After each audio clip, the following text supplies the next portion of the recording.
السلام عليكم ورحمة الله وبركاته. بسم الله الرحمن الرحيم. الحمد لله رب العالمين والعاقبة للمتقين ولا عدوان إلا على الظالمين. اللهم صل وسلم وبارك على نبينا محمد وعلى آله وصحبه أجمعين. ዛሬ ረመዳን ቀን 13 ነው። ባላህ ፍቃድ ለዛሬ ደግሞ ያዘጋጀሁላችሁ አርዕስት ቀብር አምልኮና ፋና ቴሌቪዥን ይላል ማለት ነው። እንደሚታወቀው እስልምና የነብያት ሁሉ ሃይማኖት ነው። የሚያዘውም በአንድ አላህ አምልኮ ከሱ ውጭ በሚመለኩት በጠቅላላ በመካድ ላይ ይሆናል ማለት ነው። ዛሬ ግን ሚዲያዎች እስልምናን ለማስተዋወቅ ነው እኩልነት ነው እያሉ እውነተኛውን እስልምና ሳይሆን የሚያስተላልፉት ከእስልምና አስፈንጥሮ የሚያስወጣውን እስልምናን ድምጥማጡን የሚያጠፋውን የእስልምና አካል አድርገው ያቀርባሉ ማለት ነው። ሳያውቁት ቀርተው ግን አይደለም። አንድ ሀገር ላይ የምንኖረው እነማን ትክክለኛ እስልምናን እንደሚከተሉ የተቀሩት ደግሞ ገሪባ ሆነው ጫታቸውን እየበሉ ሃይማኖት ብቻ ሳይሆን እቺን ውድ ሀገር ኢትዮጵያ እንደሚያፈርሱ ይታወቃል። ከመሆኑም ጋር ግን አላሁ ሱብሓነሁ ወተዓላ ከሱ በላይ ነጋሪ የለም። ወለን ተርዱ አንከ اليهود ولا النصارى حتى تتبع ሚለተሁም ብሎናል። ይሁዳም ይሁን ነሷራ ካንተ እኮ አይወዱልህም መንገዳቸውን እስካልተከተልክላቸው ድረስ ብሏል። ስለዚህ እኛ የነሱን መንገድ ስለማንከተል ቢያንስ ሊያደርጉ የሚችሉት ምንድነው? ሚዲያ ላይ የኛ ሃይማኖት ያልሆነን ከኛ ሃይማኖት ጋር ሙሉ ለሙሉ የሚጋጭ ነገርን የኛ ሃይማኖት አስመስለው ለሰው ያቀርባሉ ማለት ነው። ስለዚህ እኛ ልንነጋገር ዕውቀት ልንይዝ የሚገባው ኮስተር ብለን የተውሂድን ጉዳይ ከምንም ነገር በፊት አስቀድመን ልንነጋገረው ይገባል። ቀብር አምልኮ ማለት እንግዲህ ስሙ ራሱ እንደሚጠቁመው ፍጡር የሆነን ከዛም አልፎ ደግሞ በህይወት ያለን አይደለም፣ ቀብር ውስጥ የገባን ከኛ የሚከጅል የሆነን ሰው እሱን ማምለክ ማለት ነው። ማንን ትቶ? ሕያው የሆነ በራሱ የተብቃቃ ፍጡራኑን ሁሉ የሚያብቃቃ የማይሞት አላህን ትቶ እነዚህን የሞቱ ሰዎች ማምለክ ማለት ነው። በአላህ ፍቃድ እያንዳንዷን ነገር በማስረጃ ድምጽ ፋይል አስገብተን እንነጋገራለን ማለት ነው። አንደኛ የመውሊድ ፕሮግራም ገታ ላይ በሚል ፋና ቴሌቪዥን ላምሮት ነው ምናምን የሚባል ፕሮግራም አላቸው። ፋና ላምሮት የሚሉት እዛ ላይ የቀረበ ፕሮግራም ነበር። ሙሉ ለሙሉ ከእስልምና አስተምሮት ጋር የሚጣረስ የሆነ ማለት ነው። በመጀመሪያነት ምን ይላሉ ማለት ነው? እስቲ ከራሳቸው ስሙት። ሲጋልበው ጊዜና ይሄ ትልቁ ቁባ የሐጂ ሰይድ ቡሽራ ነው። እንግዲህ እዚህ ላይ ልጆቻቸው ናቸው እዚህ በብዛት ያሉት እና እዛም ይሄው እንደምታዩት እዛም ላይ ስታዩት ያ የሐጂ ቡሽራ ልጅ የመጀመሪያው ልጃቸው። እነዚህ በብዛት እዚህ ያሉ ዓሊሞች ናቸው፣ ሙፍቲዎች ናቸው። ታላላቅ ሙፍቲዎችና ዓሊሞ ሙፍቲዎች ወልጆች የአላህ ባሮች በዚክር አላህን የሚዘክሩ ናቸው እዚህ የገቡት። አንድ ሰው ቀብር ረገጠ ማለት እርጉዝ ሴት መርገጥ ነው፣ ነፍሰ ጡር መርገጥ ነው ይባላልና ኪታባችን ለክብሩ እንዳይረገጥ ነው እንጂ በእስልምና ሸሪዓ እንትን በቃ ለህድ ተቆፍሮ ለህድ ተበጅቶ ነው እንደ ጓዳ ተሰርቶ ውስጥ የሚቀበሩ። መቃብሮቹ ከፍ ተደርገው ተሰርተዋል። ለምን እንደሆነም ደግሞ ይሄው ልጁ የቀብር አስጎብኚ የተባለው ሲናገር እንደሰማችሁት ማለት ነው። በእስልምናችን መቃብሮችን ከፍ አድርጎ መስራት ይቻላልን? በፍጹም። ይሄ ከእስልምና አስተምሮት ጋር የሚጋጭ ነው። አይደለም የገታው ሸህ የሚባለውን ቀርቶ የነብዩ ሙሐመድ ሰለላሁ ዐለይሂ ወሰለም ቀብር እንኳን ከፍ ተደርጎ አልተሰራም ማለት ነው። የሰው ልጆች መጀመሪያ ማለት ነው ታሪካቸውን ወደ ኋላ ዞር ብለው ቢያዩ ሰይጣን እንዴት አድርጎ ነው ከአምላክ አላህ ጋር ያጣላቸው? 5 ደጋግ ሰዎች ነበሩ። እነሱ ሲሞቱ ሐውልት ስሩላቸው አለ። ከፍ አድርጎ ሐውልት መስራት በእስልምና ሃይማኖት በፍጹም መሰረት የለውም። እስልምና ደግሞ የነብያት ሁሉ ሃይማኖት ነው። እነዚህ መቃብሮች ከፍ ተደርገው ተሰሩ። ከዛስ በኋላ የሚቀጥለው ትውልድ ሲመጣ አባቶቻችሁ እኮ ዝናብ ሲቸግራቸው እነሱን ነበር የሚጠይቁት ብሎ ሰይጣን አሳሳታቸው። ከዛ በኋላ በአዳም አምልኮ ውስጥ ወደቁ ማለት ነው። ምን ተከሰተ? ከዛ በኋላ ኑህ አለይሂ ሰላም የተባለው የመጀመሪያ ለምድር ህዝቦች ክህደት ሲከሰት ሽርክ ሲከሰት የተላከው መልእክተኛ 950 ዓመት ምን አደረገ? ጥሪ ያደረገላቸው ወደ አንድ አምላክ አምልኮ እንዲመለሱ ማለት ነው። እምቢ አሉ። ከዛስ በውሃ ጠፉ። አላህ ተቆጣ። ስለዚህ ይሄው ፋና ቴሌቪዥን ላይ የቀረበው ቀብሮችን ከፍ አድርጎ መስራት የእስልምና አካል አይደለም። ባላህ ፍቃድ የዛሬውን ትምህርቴን ስጨርስ ማለት ነው መጨረሻ ላይ ከባድ የሆነ ጥያቄ እናነሳለን ማለት ነው። አላህ ያድርሰን። ሁለተኛ የአደም ልጅ ሲሞት ስራው ይቋረጣል ወይስ አይቋረጥም? ይቋረጣል። ነብዩ ሰለላሁ ዐለይሂ ወሰለም ምን አሉ? የአደም ልጅ ሲሞት ስራው ይቋረጣል አሉ። 3 ነገሮች ሲቀሩ አሉ። አንደኛ መልካም ልጅ ከነበረው ያ መልካም ልጅ የሚሰራው መልካም ስራ ሁሉ ለአባቱ ከልጅየው ላይ ሳይቀነስ ኮፒው ወደ አባቱ ይሄድለታል። አባትየው በቀብር ሆኖ ይጣቀማል። ሁለተኛ ዕውቀት አስተማሪ ከነበረ እሱ ያስተማራቸው ሰዎች እነሱ ደግሞ ለሌሎች ባስተማሩ ቁጥር የዛን የዕውቀት ፍሬ ምን ይሆናል ማለት ነው? ሰዎች በሰሩበት ቁጥር ለሱም እንዳውም በቀብር ያገኛል። ሶስተኛ ቀጣይ የሆነ ሰደቃ ለምሳሌ ጉርጓድ ውሃ ማውጣትን ይመስል መስጂድ መስራትን ይመስል እንዲህ አይነት ነገሮች ሰርቶ ከነበር እነዚህ ነገሮች እስካሉ ድረስ ምን ይደረግለታል? ያ ሰውዬ ይጣቀማል ማለት ነው። ከዛ ውጭ በቀብር ያሉ ሰዎች ስራቸው ተቋርጧል።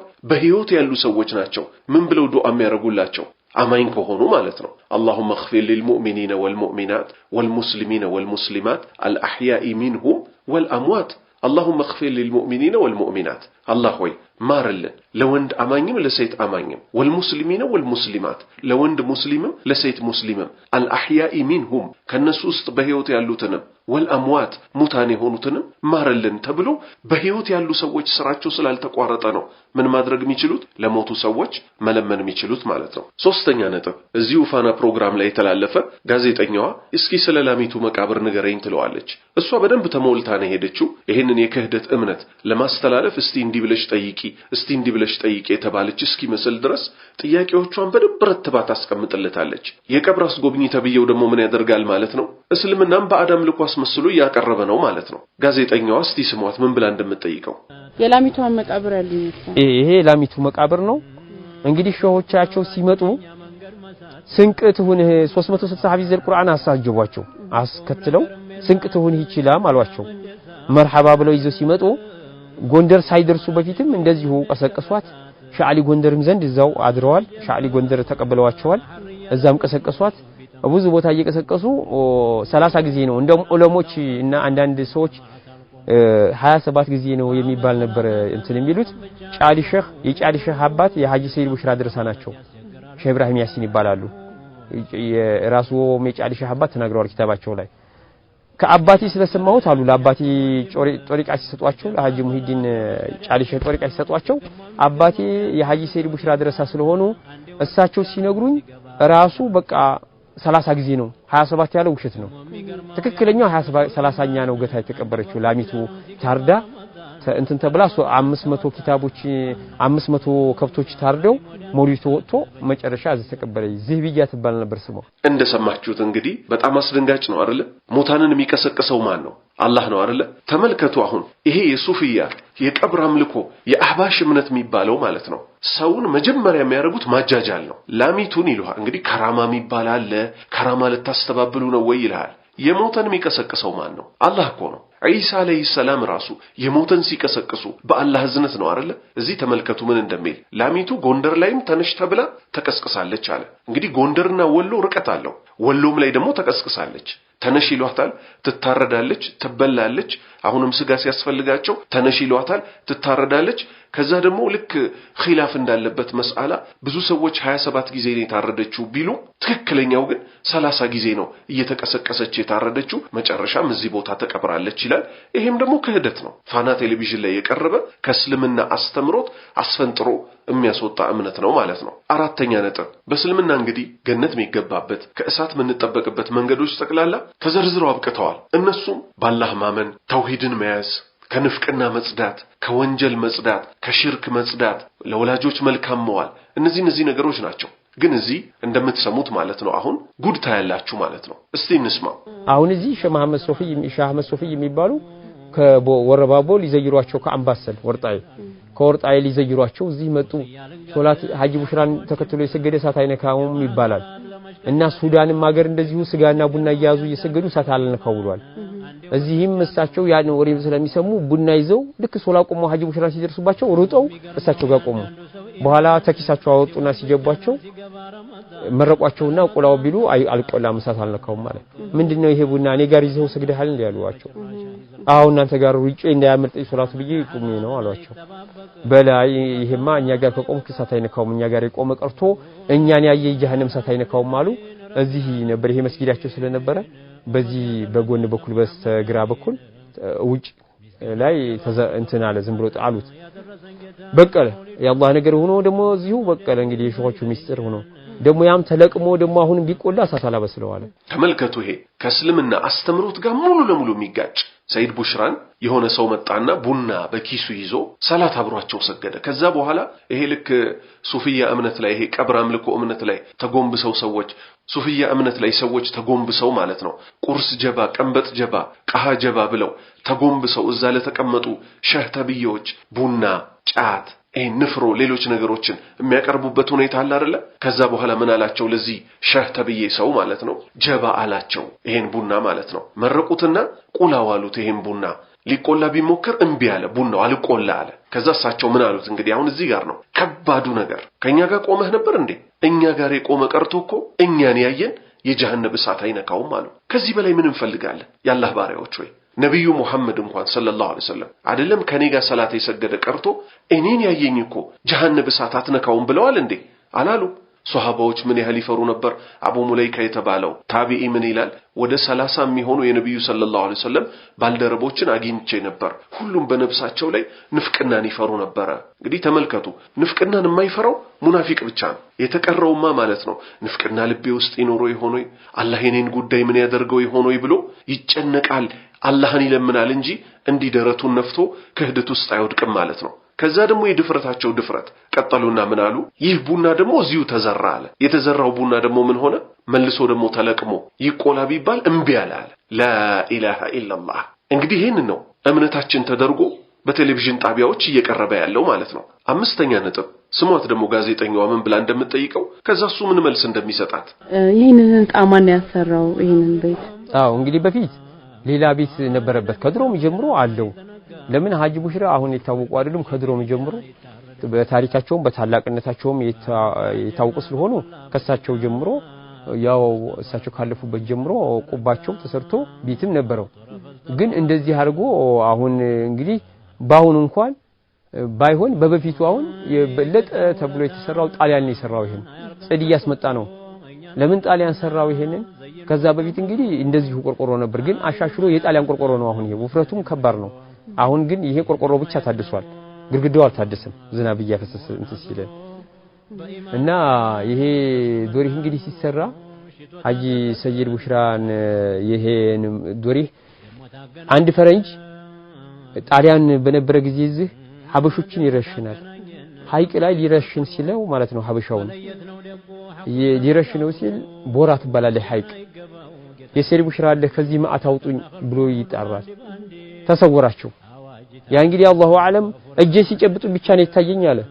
ዛታቸው አይታየኝም አለ የት ይጥሉታል ቡርቃ ባቲ በታች ሰንሰለቱን ሰዎች መንገደኞች ይፈቱለታል ምንድነው ይሄ ሀበሻ ተሰተረን አሁን ከዚህ የተሰወረን በምን ሁኔታ ነው ሲል ያገራችን ሸህ ስም ጠርቶ ነው ሐጂ ሰይድ ቡሽራን ስም ጠርቶ ነው ሐጂ ሰይድ ቡሽራን ስም ሲጠራ ተሰወረን አሉ ይሄን ቦታማ አሳዩኝ አለ መጣ ልክ እናንተ አሁን እንደዚህ እንደምጎበኙ እንደዚህ አየ በሉ ይሄንን አሻሽዬ ልስራው አለ ይሄው ከጣሊያን ቆርቆሮውን አስመጣ ይሄው ከየጎፍ ደግሞ ጽድ አስመጣ ገነባው ይሄንን ህንጻ ማን የሰራው ስትለው እሱ ምን አለ ጣሊያን መሆኑን ተናገረና ዋና የክህደት ንግግሩ የት ጋር ነው ጣሊያን ሰው ይዞ በሚረሽንበት ጊዜ አንድን ሰው ባሰረበት ሰዓት ምን አለ የሰይድ ቡሽራ ያለ ከዚህ ማአት አውጡኝ ብሎ ይጣራል አለ ላ ኢላሃ ኢላላህ ካላህ በስተቀር በሐቅ የሚመለክ አምላክ የለም ይሄ ከእስልምና ያስወጣል አያስወጣም ነብዩ ሰለላሁ ዐለይሂ ወሰለም የተጋደሏቸው ሙሽሪክ እያልን ምንጠራቸው እና አቡ ለሃብ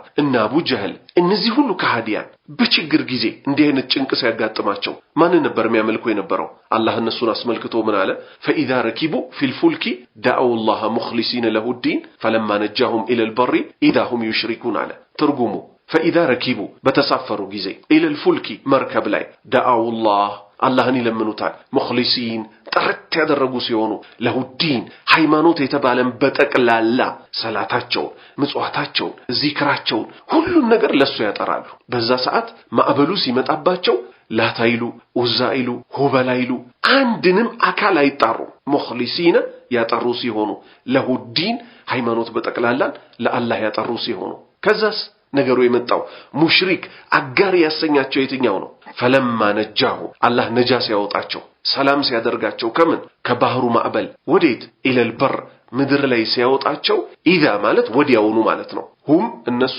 ይሽሪኩን ያጋራሉ አለ በዚህ የተነሳ ምን ተባለ ስማቸው ሙሽሪኮች የመካ ሙሽሪኮች ይያልን ምን ጠራቸው ይሄ ነው ባህሪያቸው ተመልከቱ እዚህ ፋና ፕሮግራም ላይ የቀረበው ጣሊያን ይዞ ሊረሽነው ሲል ምን አለ የሰይድ ቡሽራ ያለ ካለሁበት ማአት አውጡኝ አለ ኢና ሊላሂ ወኢና ኢለይሂ ራጂኡን ይሄ ነው እንግዲህ ከስልምና አስፈንጥሮ የሚያስወጣው ማለት ነው ስድስተኛ ነጥብ ጋዜጠኛው አንዲ ስትል ጠይቀዋለች እነዚህ ሙዳይም አለ እንደገና ደግሞ ጎራዴ ይታየኛልና እሺ ይሄ እንግዲህ ይሄ የሐጂ ቡሽራ ሰይፍ ነው የሐጂ ቡሽራ ሰይፋቸው ነው ይሄ አሁን መውሊድ 30 በሬ 25 በሬ 20 በሬ ድረስ የሚታረዳል በየአመቱ እኛም እንትን ምንለውን እንትን እንላለን ከ50 ኩንታል ከ60 ኩንታል በላይ እንትን ይባላል ይፈጫል ይገግራል እንግዲህ ሁለቱንም ቀን እንትን ይባላል በሮች ሲታረዱ ተስሎ ያቀም ከሐጂ ቡሽራ ጀምሮ 260 አመት አካባቢ ሲሆነው እንግዲህ እሳቸው 240 አመትን በእንያዘው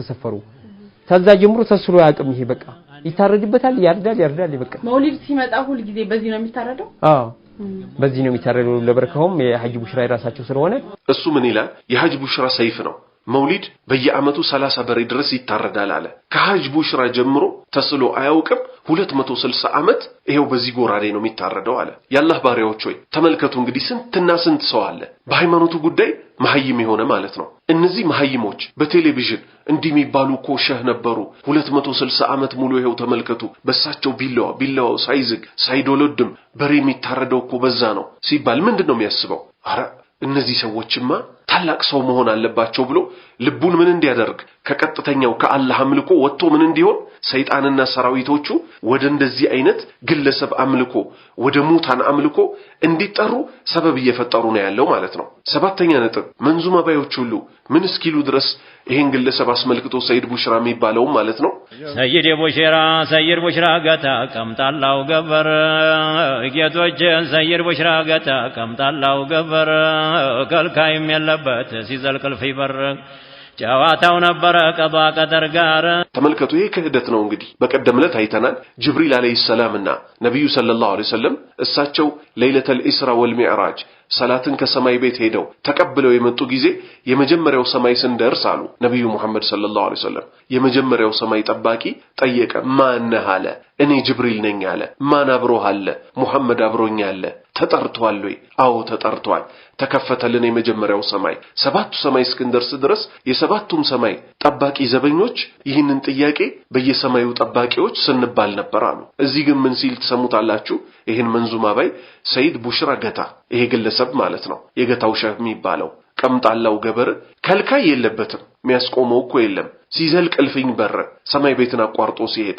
ጨዋታው ነበረ ቀዷ ቀደር ጋር እያንዳንዱ ነገር ተጽፎ የተወሰነበት ኪታብ አለ አይደል ለውህል መህፉዝ ያንን ገብቶ አንብቦ ምን ብሎ ሲወጣኮ ከልካይ የለበትም ይላሉ ይሄም ከስልምና ያስወጣል ልብ በሉ ያላህ ባሪያዎች እውነት ይሄ ነው የኛ እምነት ተደርጎ የሚቀርበው ይሄ የኛ እምነት ነው ያለ ሰው ማለት ነው አንድ ጥያቄ ጠይቃለሁ እሱ ምንድነው አንድ ክርስቲያን ለምሳሌ ይህን ፕሮግራም ካየ በኋላ ኢየሱስን መቀበል አለባችሁ ብሎ ቢያስገድድ ምን ይሆናል የኛ መልስ ለምንድነው ይሄን ማለት ያስፈልገኝ እንዲህ ሚል ሙግት ቢያመጣ እንዴ እናንተ ሰይድ ቡሽራ የሚባለው በቁርአን ሳይጠቀስ ላም ይቀሰቅሳል የሞተችን እሱን ተከትሎ የሰገደ ሰው እሳት አይነካውም የመሳሰለው የምትሉለት ከሆነ በቁርአን የተጠቀሰውን ኢየሱስ መቀበል ግድ አለባችሁ ቢል ምን ይሆናል የኛ ማስረጃ ስለዚህ እኛ ከእምነታችን ላይ ማለት ነው የኛ ያልሆነው የኛ አይደለም ብለን ልንቃወም ይገባል እነዚህ ቴሌቪዥን ጣቢያዎች ከዚህ በኋላ እንዲህ አይነት ክህደት በእኛ ስም እንዳያስተላልፉ ማለት ነው እስልምና እኮ ከምንም በላይ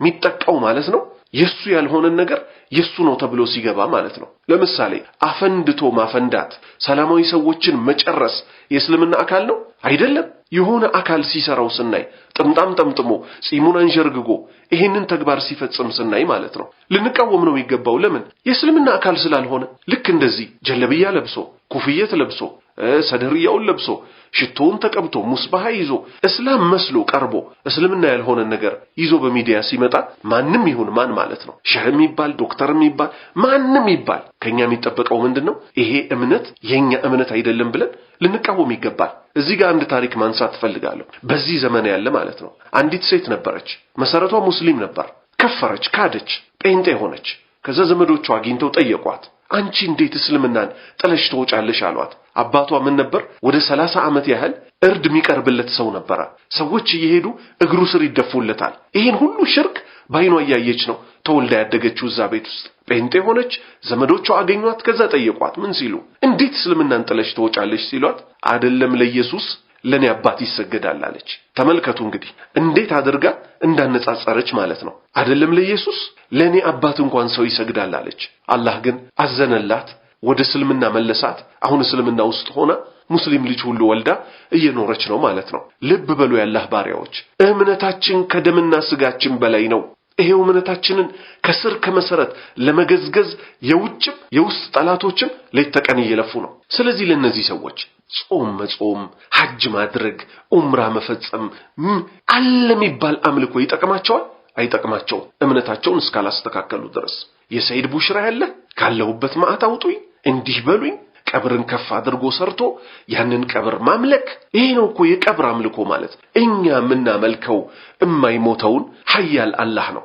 ለዚህ ማስረጃችን ታላቁ ሱሐባ አቡበክር ስዲቅ ረዲየላሁ ዐን ምን ይላል ነብዩ ሰለላሁ ዐለይሂ ወሰለም የሞቱ ጊዜ እቺን ወሳኝ የሆነች ንግግር ተናገረ ማለት ነው ሙሐመድን የሚያመልክ ከነበር በርግጥ ሙሐመድ ሞቷል አለ አላህን የሚያመልክ ከነበር ግን አላህ እኮ ሕያው ነው እማይሞት አለ እኛም የምናመልከው ሕያው የሆነ አላህ ማለት ነው እማይሞት ማን አላህ ራሱ ማለት ነው ሕያውም ነው እማይሞትም ነው ነብዩ ሰለላሁ ዐለይሂ ወሰለምስ መሞታቸው በአላህ ተነግሮናል ሱሐባዎች ባይናቸው አይተዋል ስለዚህ ነብዩ ማምለክ ካልተቻለ የገታው በለው የዳናው በለው ኑር ሁሴን በለው የዳንግላው በለው አሊ ጎንደር በለው አብሬት በለው ቃጥባሬ በለው አብዱል ቃድር ጀይላኒ በለው ይሄ ሁሉ እስልምናን ሙሉ ለሙሉ ያፈርሳል ከእስልምና ያስወጣል ያላህ ባሪያዎች ሆይ በተለይ በዚህ በሰሜኑ አገራችን ክፍል ስንትና ስንት ክህደት አለ ይሄን ከስር ከመሰረቱ ልንማማር ሰዎችን ልናስተምር ልናስጠነቅቃቸው ይገባል